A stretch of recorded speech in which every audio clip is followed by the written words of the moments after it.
Assalamualaikum warahmatullahi wabarakatuh. Alhamdulillah ketemu lagi setelah UTS. Sebelum materi kita lanjutkan, tidak bosan-bosannya saya ingatkan untuk materi-materi yang kemarin, catatan atau latihan soal dilengkapi dulu ya sebagai tambahan nilai harian untuk UTS. Termasuk yang ini, slide yang akan kita pelajari berikutnya, tolong nanti dicatat dan nanti akan kita cross check lagi saat tatap muka. Kalau ada pertanyaan atau apapun, jangan ragu untuk bertanya.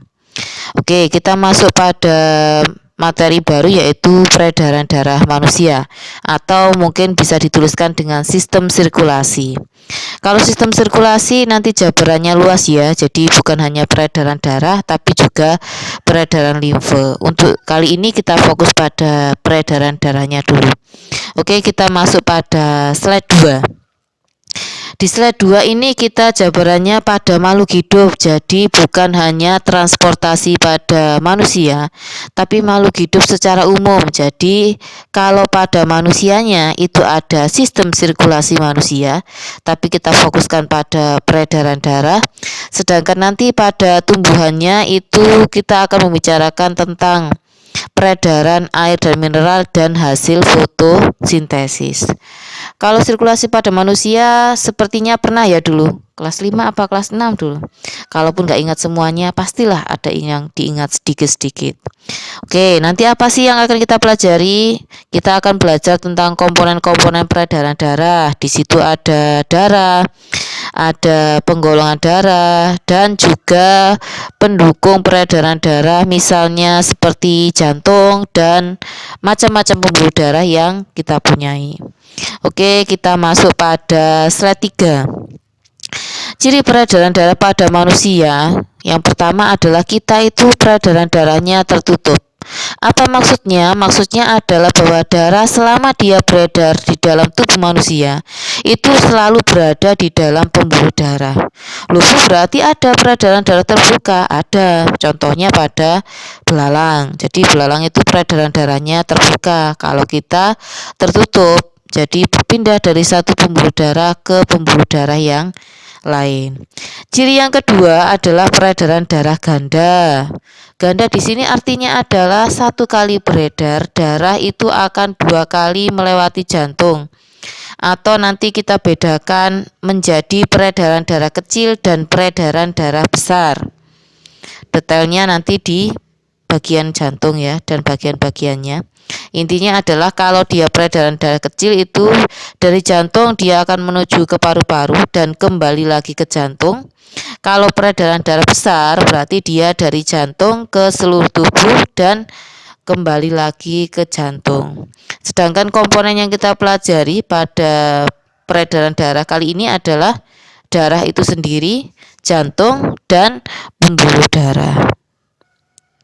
Kita masuk pada slide 4 ya. Jadi yang kita pelajari dulu adalah darah. Kalau kalian pernah mendengar jargon lama bahwa putih tulangku, merah darahku, bener banget. Darah kita itu merah.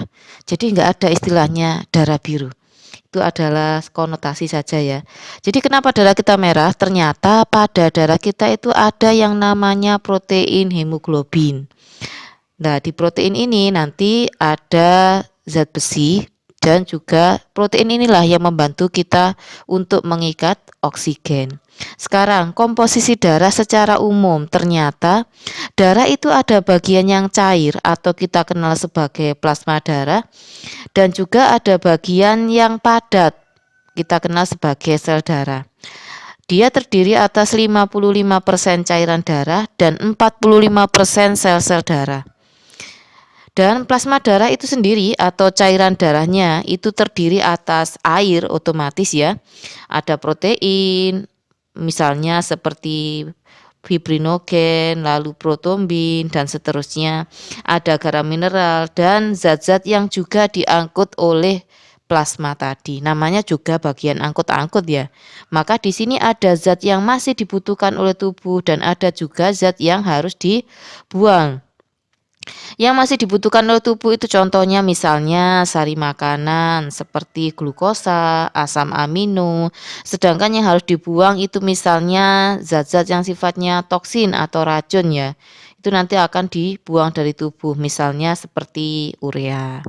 Sekarang sel-sel darah kita. Sel-sel darah kita itu terdiri atas sel darah merah atau eritrosit, sel darah putih atau leukosit, dan juga keping darah. Oke, kita lanjutkan ke slide 5. Ini loh gambarannya sel darah kita. Jadi kita punya sel darah merah atau eritrosit yang bentuknya seperti ini, cekung di tengah. Kita juga punya trombosit yang dikatakan tidak berbentuk atau kepingan. Dan juga kita punya sel darah putih dengan berbagai macam bentuk dan fungsinya masing-masing. Secara umum, sel darah merah itu fungsinya adalah mengangkut oksigen. Kalau trombosit adalah membekukan darah. Kalau sel darah putih itu adalah untuk kekebalan tubuh. Jadi kita secara alami itu punya yang namanya tentara atau imunitas untuk menghalau kalau ada serangan penyakit dari luar. Untuk lebih detailnya itu dijelaskan di slide 6. Jadi slide 6 ini sudah ada ukurannya, jumlahnya yang normal itu sekitar berapa. Strukturnya sama dengan bentuk tadi ya, melengkapi dari keterangan bentuk dan juga diproduksinya di mana. Mereka sebagian besar itu diproduksi di sumsum tulang belakang. Dan juga fungsinya tadi, kalau sel darah merah itu adalah eritrosit, leukosit itu untuk kekebalan tubuh. Jadi ini ada kata-kata fagosit. Fagosit itu artinya memakan ya. Jadi ada sel darah putih itu yang ukurannya nanti bisa berubah menjadi lebih besar dari sebelumnya dan berfungsi untuk memfagosit atau memakan bibit penyakit atau antigen. Jadi nanti kalau ketemu kata-kata antigen, antigen itu artinya adalah protein asing, protein selain protein yang kita punya. Itu dianggap sebagai ancaman sehingga akan difagosit oleh sel darah putih. Sedangkan trombosit fungsinya adalah untuk pembekuan darah. Oke, kita lanjutkan pada slide 7. Jadi slide 7 ini membicarakan tentang golongan darah. Kalau selama ini kita hanya mengenal golongan darah kita itu A, B, dan seterusnya, itu sebenarnya kita sedang membicarakan sistem penggolongan darah ABO. Sebenarnya ada 3, jadi ada sistem MN, sistem Rhesus, dan juga sistem ABO. Tapi hari ini kita pelajari untuk yang ABO saja. Nanti untuk Rhesus dan MN itu akan dipelajari di kelas 11. Oke, sekarang pada sistem ABO kita kenal ada golongan darah A, golongan darah B, AB, dan golongan darah O. Kenapa sih mereka kok bisa dibeda-bedakan seperti itu? Sederhananya adalah penggolongan tersebut berdasarkan jenis protein yang ada pada eritrosit. Jadi ada kata-kata aglutinogen, itu bahasa sederhananya adalah protein yang ditemukan pada eritrosit berdasarkan sistem ABO. Jadi di situ ada tipe A, tipe B, dan seterusnya. Misal kalau seseorang itu golongan darahnya AB, berarti pada eritrositnya ditemukan protein tipe A, protein tipe B. Jadi untuk memudahkan mengingat, aglutinogen itu akan selalu sama dengan golongan darahnya. Kalau dia golongan darah A, pasti aglutinogennya adalah A. Bagaimana dengan aglutinin? Aglutinin itu kebalikannya. Kalau dia adalah golongan darah A, maka dia akan mampu untuk membekukan golongan darah B. Maka di sini ditulis bahwa golongan darah A itu akan punya aglutinin tipe beta. Jadi ya kebalikannya tadi ya. Jadi itu untuk slide 7 tentang golongan darah. Selanjutnya pada slide 8 kita pindah pada organ jantung. Organ yang luar biasa, tidak pernah berhenti. Meskipun kita kadang lelah tapi dia tidak berhenti. Bahkan saat kita tertidur. Jadi jantung kita itu terbagi menjadi 4 ruangan, dibedakan menjadi bagian atasnya itu adalah serambi atau nama latinnya adalah Atrium, bagian bawahnya itu adalah ventricle atau bilik. Ini ada kata-kata dengan sekat yang sudah sempurna. Berarti ada dong sekat yang belum sempurna. Ada. Contohnya pada buaya. Nah, buaya ini belum sempurna sekatnya.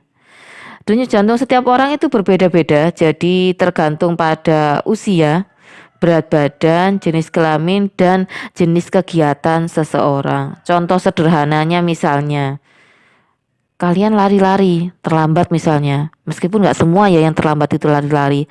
Lari-lari karena terlambat lah, ada aktivitas, maka mereka yang berlari-lari itu akan punya denyut jantung yang berbeda dengan mereka yang berjalan santuy ke sekolah karena berangkat lebih pagi. Itu adalah contoh yang sangat sederhana. Nanti bisa dibuktikan kapan-kapan. Kira-kira per menitnya saya tuh berapa ya denyut jantungnya. Oke, pindah pada slide 9. Ini adalah gambar jantung kita yang sederhana. Jadi kalau mau gambar yang detail, bagian-bagiannya ada. Tapi sementara kita pelajari yang sederhana dulu. Pembuluh darahnya digambarkan dengan warna berbeda. Aorta itu nadi, arteri. Nah, itu nama-nama lainnya dengan fungsi pengertian yang lebih detail lagi nanti. Terus ada yang warnanya biru, ini adalah vena. Jadi kita lihat bahwa jantungnya itu di bagian atasnya adalah serambi, di bagian bawahnya adalah bilik. Terus bahwa pada jantung nanti itu ada yang namanya bagian kanan dan juga bagian kiri. Bagian kanan sederhananya adalah ditempati oleh darah yang masih banyak mengandung CO2, sedangkan di bagian kiri ditempati oleh darah yang sudah lebih banyak mengandung oksigen. Jadi nanti setelah penjelasan ini saya harapkan punya catatan tentang peredaran darah kecil dan peredaran darah besar. Urutannya kemana saja? Kira-kira jantung dari seluruh tubuh itu pertama kali masuk kemana? Oke. Keterangan saya dicatat ya. Jadi nanti bisa diisikan pada slide yang ke-10. Nah, ini ada titik-titik, ini bukan atribut ya, bukan aksesoris, nanti diisi. Kalau dia peredaran darah kecil itu dari serambi kanan. Nah, dia terus menuju kemana? Oke, tadi saya jelaskan lagi bahwa darah dari seluruh tubuh itu akan masuk ke serambi kanan. Dari serambi kanan akan menuju ke bilik kanan. Setelah itu dia melalui pembuluh darah, yaitu pembuluh darah yang menuju ke paru-paru, namanya adalah pembuluh darah arteri pulmonalis. Nah, berarti menuju ke paru-paru. Lalu akan masuk ke serambi kiri. Dari serambi kiri akan masuk ke bilik kiri. Dari bilik kiri inilah darah itu akan dipompa ke seluruh tubuh. Sehingga kalau ada pertanyaan di antara keempat ruangan tadi mana yang dindingnya paling tebal, jawabannya adalah bilik kiri. Karena dia tugasnya yang paling berat tadi, memompa di antara bagian-bagian yang lain. Oke, nanti dilengkapi di slide 10. Selanjutnya ke slide terakhir. Nah, karena masih awal-awal enggak usah terlalu banyak, masih penyesuaian. Karena di slide terakhir itu membicarakan di sini ada yang namanya tekanan sistol sama tekanan diastol. Sistol itu adalah tekanan jantung saat berkontraksi. Umumnya itu sekitar 120, kalau tekanan diastol itu sekitar 80. Bisa berbeda pada setiap orang karena faktor-faktor yang membedakan tadi. Intinya adalah punya tekanan saat jantung berkontraksi, yaitu sekitar 120, dan tekanan saat dia berelaksasi. Relaksasi itu mengembang ya. Oke, untuk hari ini cukup itu saja. Saya harapkan nanti kalau waktunya tatap muka, mungkin dari penjelasan slide ada yang kurang jelas, ada pertanyaan, silakan ditanyakan. Dan yang pasti jangan lupa mencatat. Terima kasih. Assalamualaikum.